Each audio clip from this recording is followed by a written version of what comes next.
You know, I think all the evidence suggests that the greatest mystery, the oldest mystery of humanity's experience is that of childbirth. How is it that this young woman who's been romping around having a great time suddenly has a growing belly and a baby emerges? And that doesn't make any sense if you don't have any context for it. And, you know, there were many, many years where humanity wandered around, or where groups broken off from other groups without the benefit of elders had to figure this thing out on their own. And, you know, the joy of being an elder is you have a little time to observe, right? I was talking with someone who had glanced through the book that my daughter had written that I shared a few months ago, Butterfly Soup, the stages in life's transformation processes, and she said, it was lovely, the case studies were very good, but you know, I've been through it, I already knew it, right? And she's in her late 70s, she's had a chance to observe. So the chance to observe is a huge thing. So in many, many cultures around the world where we don't have the kind of interactions we have in our culture, there are places where women can come together, and those who had a chance to observe can share their observations with those who are just coming into the experience. And so they can begin to know that this is not some mystical, magical event, although it is that also, but it is something that a woman can have some control and management of. So mothering becomes a choice, not an accidental event. And another piece that happens, because this great mystery is happening of the body that is living, giving forth new life, a new body, mothering became the term for that which gives forth new life. So mother and the earth become one. Now I love this language thing that we have. Our word mother comes from the German Mutter, and the Mutter comes from the Latin mater, and mater is the root for matrix and matter. All that exists, all the stuff that we wear, that we touch, that we are, comes from the earth, the matrix, the matter, the mother. We forget that in our culture, don't we? Mm-hmm. So, yeah. And we tend to forget our own mothers. When my schedule got really busy, I made a commitment to call my mother on the second Sunday of every month in the afternoon, because I might get her birthday, but I'd be sure to get Mother's Day.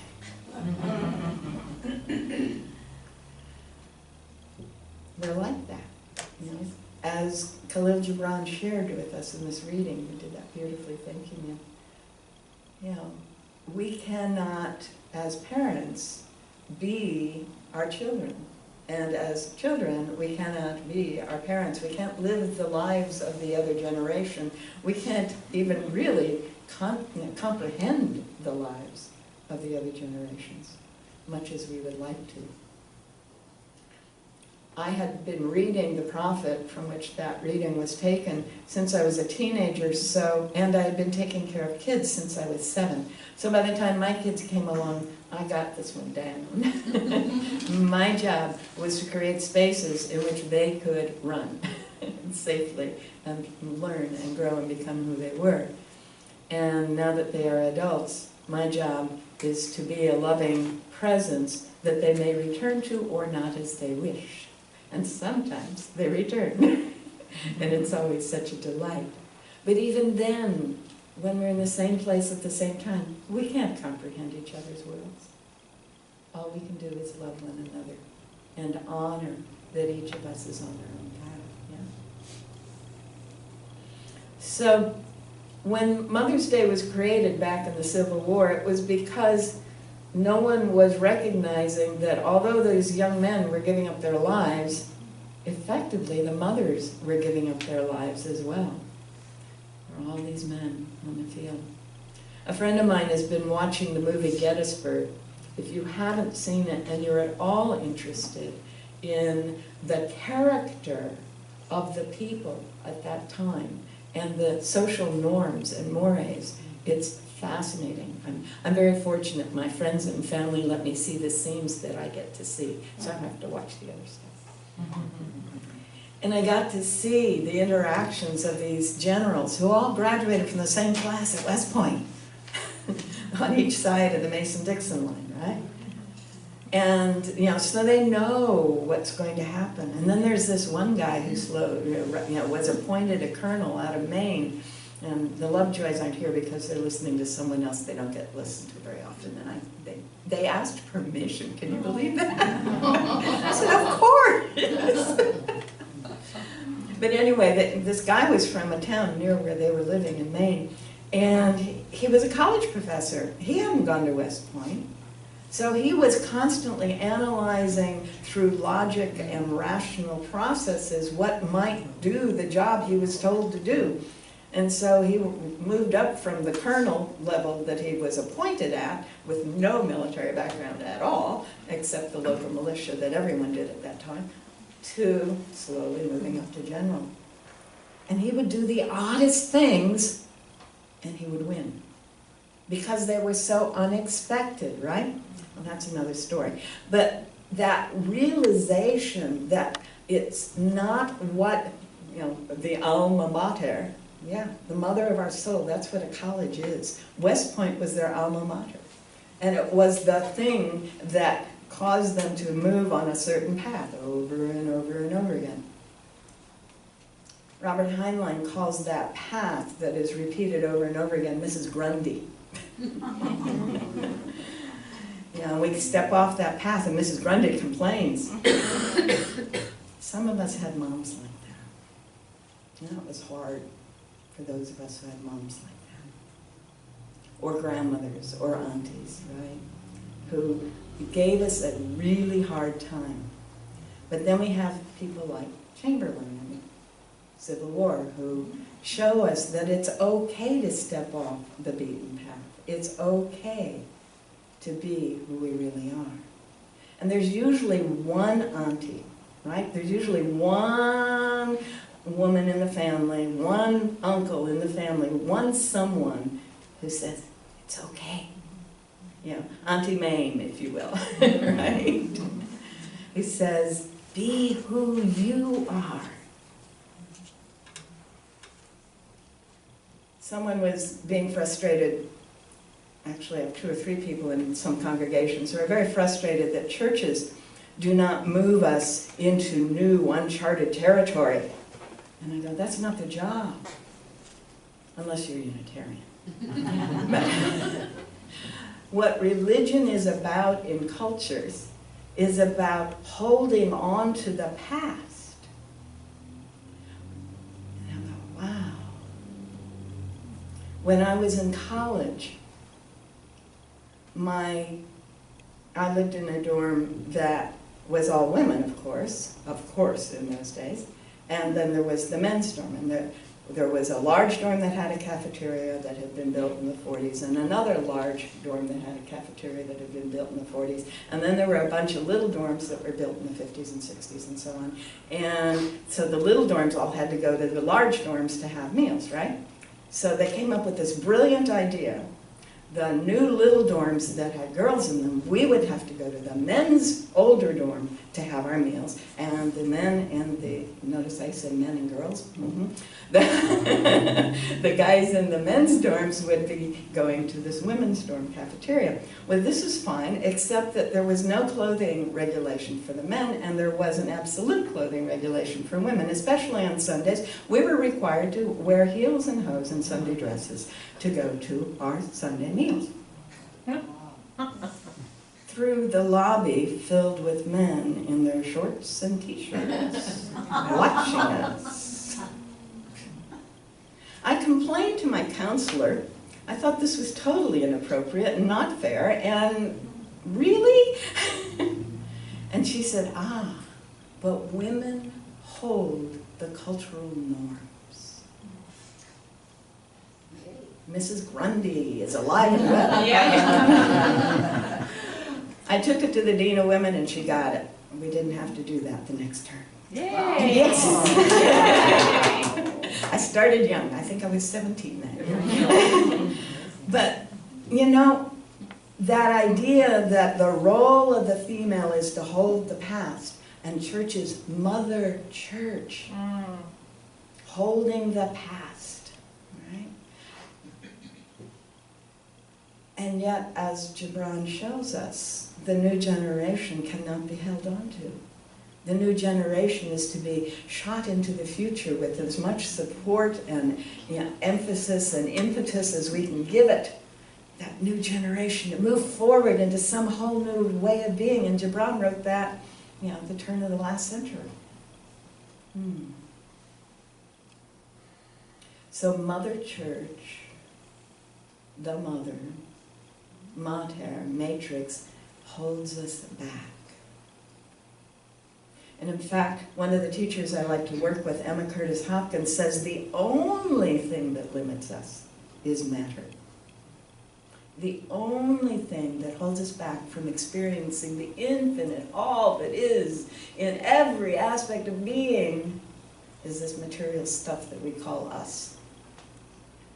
If we can begin to let go of our attachment to matter, matrix, the matrix of the culture, the matrix of our belief system, then perhaps we can emerge and become who we really are. So we have this kind of ambivalence around mother and mothering in our culture, in our hearts, many of us, and in our thoughts, for sure. I was sharing with a group yesterday that I was listening to one of the talks from the Bioneering Conference. Are you familiar with the Bioneers? Mm-hmm. Some of you are. Bioneers are people of an engineering mindset who are also ecologically minded. Wow. What they come up with is marvelous. Okay? A lot of the emerging appropriate technology and some of the alternative solar things and wind things that are coming up come out of the Bioneer conferences. Well, this was one of the speakers, and she was a woman, and she was standing in a pulpit, and she had a robe on, and she started speaking, and she was being the fundamentalist preacher, and it has to be this way, yes? And then she started talking about her campaign, this important campaign, where we start referring to the earth as our father. Oh, no. That's what I did.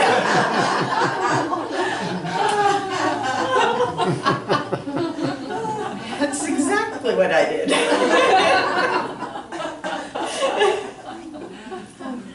But then she made a very interesting point. She says, after all, how do we think about our mothers? Our mothers are someone we use. Our mothers are someone that we burn out. Our mothers are someone we expect to be there for us no matter what we do or how we do it, etc. So she started saying that by calling the earth our mother, we actually were bringing that set of assumptions that she would always be there for us and let us take and take and take and take and take and not give us any trouble for doing that. And then she went on to say, if the earth was our father, it wouldn't be that it's not nice to fool with Mother Nature. It would be, you're gonna get hell if you fool with the planet. Right? That's an interesting point. Right? Wow. And yet, the earth is the source of all the material experience we have. It is the matrix, the matrix, the mater. And another pun that I like is, le mer is the sea, and la mer is the mother, in French. Right? Out of the ocean has all life emerged on this planet. And sadly, we exploit the ocean as well. So, what would happen if we could shift how we think about mother?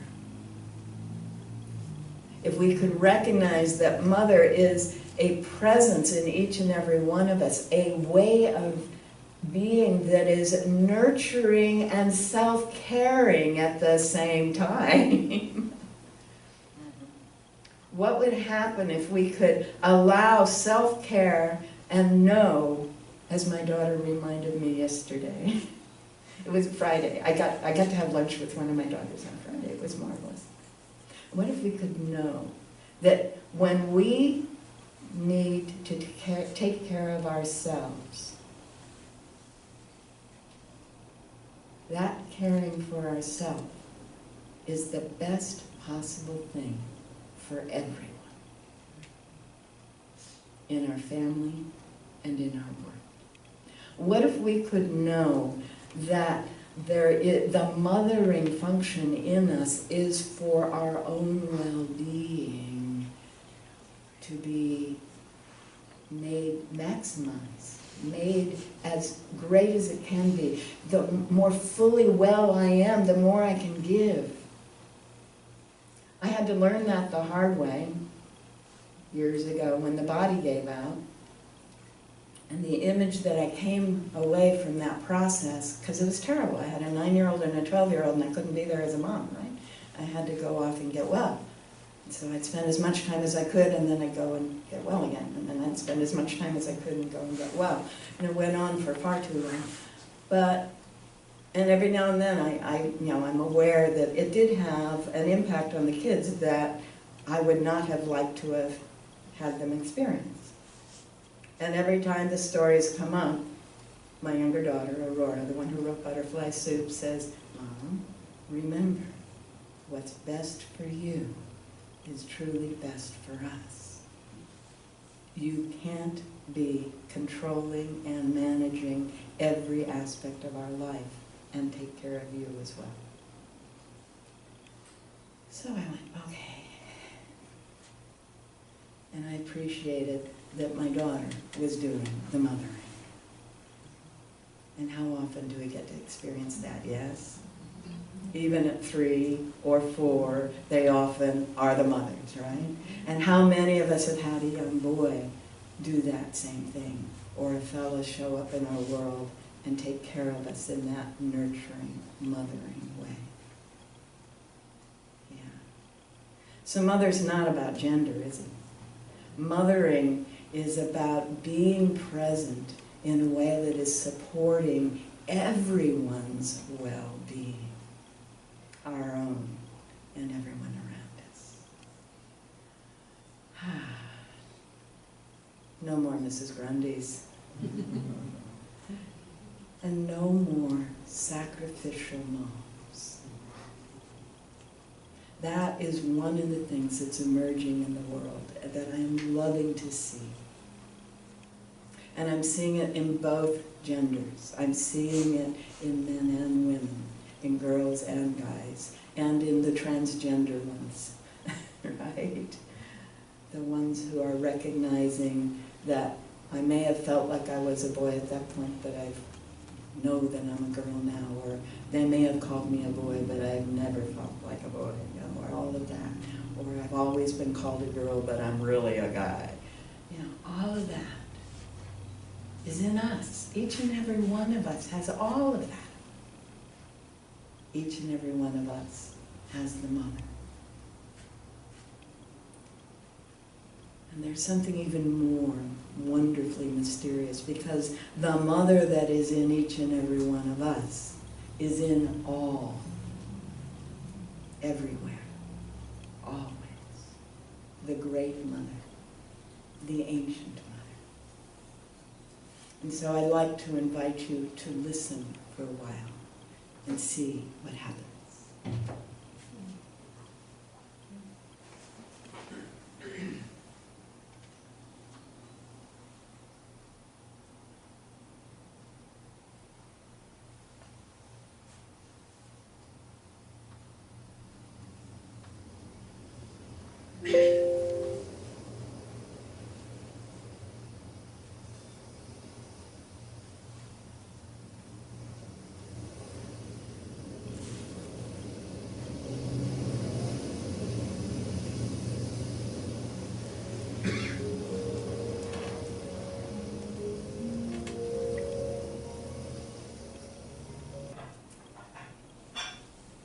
I sing that song, in my mind the words are, I hear you calling, but it's also, in my heart, I hear you calling.